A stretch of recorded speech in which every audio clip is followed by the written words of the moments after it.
Hello दोस्तों, मैं ओम शर्मा आप सभी का स्वागत करता हूं हमारे YouTube channel the A1 study पर। तो आज का टॉपिक बड़ा ही इंटरेस्टिंग टॉपिक है, क्योंकि पूरी तरह से बांग्लादेश में जो विरोध प्रदर्शन हो रहे हैं, जो प्रोटेस्ट किए जा रहे हैं, वहां पर बोल दिया गया है शूट ऑन साइट का, यानी देखते ही गोली मारने का आदेश वहां पर जारी कर दिया गया है। और ममता बनर्जी ने क्या शॉकिंग स्टेटमेंट दिया है वो भी आप लोगों को बताएंगे। और देखा जाए वर्तमान में इस समय लगभग 150 से ज्यादा लोग मारे जा चुके हैं बांग्लादेश के अंदर। तो सारी अपडेट बताएंगे एक एक करके। सबसे पहले यह हमारा टेलीग्राम, ये इसका स्कैन कोड, आप इसको स्कैन करके हमारे टेलीग्राम लिंक से जुड़ सकते हो। यदि यहां से स्कैन नहीं होता तो हमारे यूट्यूब पेज पर जा सकते हो, वहां पर सभी लिंक दिए होते हैं, चाहे इंस्टाग्राम हो, टेलीग्राम हो, व्हाट्सएप हो, आप हमसे कनेक्ट हो सकते हो। तो देखा जाए इस समय भारत का जो पड़ोसी देश है बांग्लादेश, उस समय बड़े स्तर पर प्रोटेस्ट किए जा रहे हैं, वो भी किस चीज को लेकर, जॉब कोटा को लेकर, यानी जो वहां पर रिजर्वेशन दिया जाता है उस चीज को लेकर। अब इस चीज पर मैं पहले भी वीडियो बना चुका हूं, जब बांग्लादेश के अंदर क्या हुआ था, शटडाउन हुआ था, जिस समय वहां पर मोबाइल इंटरनेट की जो सेवाएं हैं पूरी तरह से सस्पेंड कर दी गई थी, और उस समय केवल और केवल 6 लोग वहां पर मारे गए थे। लेकिन वर्तमान में यदि देखा जाए लगभग 150 लोग वहां पर मारे जा चुके हैं, क्योंकि वहां पर आदेश जारी कर दिया गया, ऑर्डर दे दिया गया है शूट ऑन साइट का, यानी देखते ही गोली मारने का वहां पर आदेश दे दिया गया है। अब यदि देखा जाए तो आप यहां पर देख सकते हो लगभग जो 300 इंडियन स्टूडेंट हैं वो बांग्लादेश से वापस भारत में आए हैं। ना केवल इंडियन स्टूडेंट्स बल्कि जो मालदीव के स्टूडेंट्स हैं, वो भी नेपाल के, भूटान के, वे सभी के सभी बॉर्डर क्रॉस करके जैसे तैसे चोरी छुपाते वो कहां पर आए हैं, इंडिया के अंदर आए हैं सेफ्टी की तलाश में। यानी अब वो बांग्लादेश से निकलकर इंडिया में, उन्होंने क्या बताया है, उन्होंने बताया कि वी आर स्कैर्ड, यानी वो पूरी तरह से डरे हुए थे, और वहां पर डर का माहौल इतना है, इतनी ज्यादा वहां पे हिंसा है कि उन्होंने अपने हॉस्टल के दरवाजे तक बंद किए हुए थे कि हम हॉस्टल से बाहर ही नहीं जाएंगे। उनके इस बयान से आप अंदाजा लगा सकते हो कि वहां पर कितना बुरा माहौल है, इस समय कितनी ज्यादा हिंसा वहां पर हो रही है। अब प्रॉब्लम यह है, क्वेश्चन ये उठता है कि ये प्रोटेस्ट क्यों हो रहे हैं वहां पर। आप सबसे पहले इस चीज को वहां पर समझिए कि वहां पर जो प्रोटेस्ट हो रहे हैं वो किस चीज के लिए हो रहे हैं, वो गवर्नमेंट जॉब के लिए वहां पर हो रहे हैं। और गवर्नमेंट जॉब में जो दिया जाता है रिजर्वेशन, वो कितना दिया जाता है, 56% रिजर्वेशन दिया जाता है। अब इसमें जो 30% रिजर्वेशन है वो पूरी तरह से जो फ्रीडम फाइटर है उनके रिलेटिव्स को ये 30% का रिजर्वेशन यानी जॉब कोटा वहां पर दिया जाता है। अब इसमें भी देखा जाए तो इसमें 10% क्या आ जाती है, वो मेन आ जाती है, यानी महिलाओं को दिया जाता है। अब 10% देखा जाए तो जो अविकसित जो जिला है यानी अनडेवलपमेंट जो डिस्ट्रिक्ट है उनको दिया जाता है। अब इसमें भी 5% किसको दिया जाता है, 5% जो इंडिजीनियस जो कम्युनिटीज है उनको दिया जाता है। और इसमें 1% जो जॉब कोटा दिया जाता है वो दिव्यांगों को दिया जाता है। अब सारी की सारी प्रॉब्लम जो है वो इस चीज को लेकर है, जो फ्रीडम फाइटर है उनके रिलेटिव्स को जो 30% कोटा दिया जाता है उस चीज को लेकर वहां पर प्रदर्शन काफी ज्यादा हो रहे हैं। उसमें बोला गया 30% क्यों दिया जाता है, इसको कम किया जाए। और जो फ्रीडम फाइटर हैं उनको पहले ही ये सुविधा प्राप्त हो चुकी है, उनके लड़कों को, उनके औलादों को ये सुविधा प्राप्त हो चुकी है, तो उनके पोते पोतियों को क्यों ये जॉब कोटा दिया जाए, इस चीज को लेकर वहां पर प्रदर्शन है। अब यदि हालत देखे जाए तो बांग्लादेश की जो सुप्रीम कोर्ट है उसके अंदर ये मामला गया था, तो वहां पर सुप्रीम कोर्ट ने पूरी तरह से जो जॉब कोटा दिया जा रहा था लगभग समाप्त कर दिया है।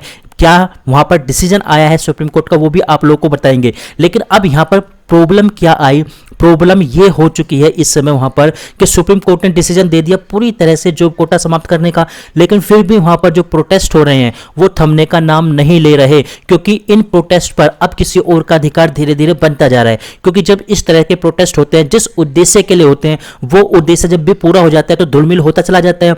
अब क्या हो गया, इस प्रोटेस्ट को किसी दूसरी पॉलिटिकल पार्टी ने टेक ओवर कर लिया, क्योंकि इस प्रकार के जब भी प्रोटेस्ट होते हैं तो मोस्टली यही होता है कि दूसरी पॉलिटिकल पार्टी अपने राजनीतिक फायदे के लिए इस प्रकार का प्रोटेस्ट को टेक ओवर कर लेते हैं। अब यही प्रॉब्लम बांग्लादेश के अंदर हुई है। अब ये भी सुप्रीम कोर्ट ने जो वहां पर डिसीजन दिया है उसकी बात करें तो सुप्रीम कोर्ट ने क्या डिसीजन दिया है कि अब वहां पर 93% जो नौकरियां हैं वो किस चीज के बेस पर दी जाएंगी, तो वो योग्यता के आधार पर दी जाएंगी। इसका मतलब क्या है, 93% जॉब योग्यता के आधार पर, अब 7% जॉब किसके आधार पर होंगी, उसमें जॉब कोटा लगा दिया गया है। मतलब कहां 56% था, अब कहां पर आगे केवल 7% पर। अब उसमें भी 7% में भी लगभग 2% किसको दिया जाएगा जॉब कोटा, जो अल्पसंख्यक होंगे, ट्रांसजेंडर व्यक्ति होंगे, साथ के साथ जो विकलांग यानी दिव्यांग व्यक्ति होंगे उनको दिया जाएगा। लेकिन बांग्लादेश की इस हिंसा का भारत पर कोई असर ना हो ऐसा तो हो ही नहीं सकता, क्योंकि भारत की राजनीति इस समय धीरे धीरे गरमाने लगी है, और वो भी भी तब गरमाना शुरू हुई जब ममता बनर्जी ने बड़ा ही शॉकिंग स्टेटमेंट दे दिया। आप यहां पर देखिए, ममता बनर्जी ने जो शॉकिंग स्टेटमेंट दिया है वो वास्तव में सुनने लायक है, वो वास्तव में बड़ा ही शॉकिंग स्टेटमेंट है। क्योंकि ममता बनर्जी ने ये जो स्टेटमेंट दिया है, आप यहां पर देखिए, उन्होंने सीधे सीधे बोला है कि जो भी हेल्पलेस व्यक्ति बांग्लादेश से बंगाल की चौखट पे आएंगे और वो बंगाल का दरवाजा खटखटाएंगे तो ममता बनर्जी उनको क्या शरण देगी, उनको शेल्टर देगी, ये बात वहां पर बोल दी है। अब क्वेश्चन ये उठता है, क्या ममता बनर्जी के पास इस प्रकार का कोई अधिकार है कि वो दूसरे देशों की जो वहां पर लोग हैं उनको शरण दे सके अपने स्टेट के अंदर? तो इसका जवाब अभी बताएंगे। सबसे पहले आप ये चीज देखिए, जो यूएन है, यूएन का जो रिजोल्यूशन है वो क्या बोलता है? यूएन का रिजोल्यूशन कहता है कि यदि पड़ोसी देश में किसी भी प्रकार की हिंसा होती है, किसी भी प्रकार का विरोध प्रदर्शन होता है, तो पड़ोसी देश जो शांतिपूर्ण लोग हैं उन लोगों को अपने यहां पर शरण दे सकता है। लेकिन क्वेश्चन अब यहां पर यह उठता है कि ममता बनर्जी के पास इस प्रकार का कोई अधिकार है कि वो दूसरे देश की जनता को या दूसरे देश के लोगों को अपने यहां पर शरण दे सकें? इसका जवाब भी आप लोगों को बताएंगे। लेकिन सबसे पहले आप ये देखिए कि उन्होंने जो स्टेटमेंट दिया है उसके ऊपर काफी ज्यादा राजनीति गर्मा चुकी है। उनके स्टेटमेंट को बीजेपी द्वारा इविल प्लान बताया गया। अब उनको बताया गया कि ये जो ममता बनर्जी ने ऑफर दिया है, ये जो स्टेटमेंट दिया है अपने यहां पर शरण देने का, ये काफी ज्यादा गलत है। क्यों गलत है? क्योंकि किसी भी सीएम के पास या किसी भी मुख्यमंत्री के पास इस प्रकार का कोई भी अधिकार नहीं होता। ये अधिकार किसका होता है? तो ये अधिकार होता है सेंट्रल गवर्नमेंट का। यानी सेंट्रल गवर्नमेंट चाहे तो उन लोगों को, जिन लोगों को शांति चाहिए, वे लोग जो विरोध प्रदर्शन से दूर भाग रहे हैं, अपने यहां पर शरण दे सकते हैं। दे भी सकते हैं, नहीं भी दे सकते हैं। ये किसके ऊपर डिपेंड करता है? सेंट्रल गवर्नमेंट के ऊपर डिपेंड करता है। और ममता बनर्जी का इस प्रकार का बयान वास्तव में चौंकाने वाला है।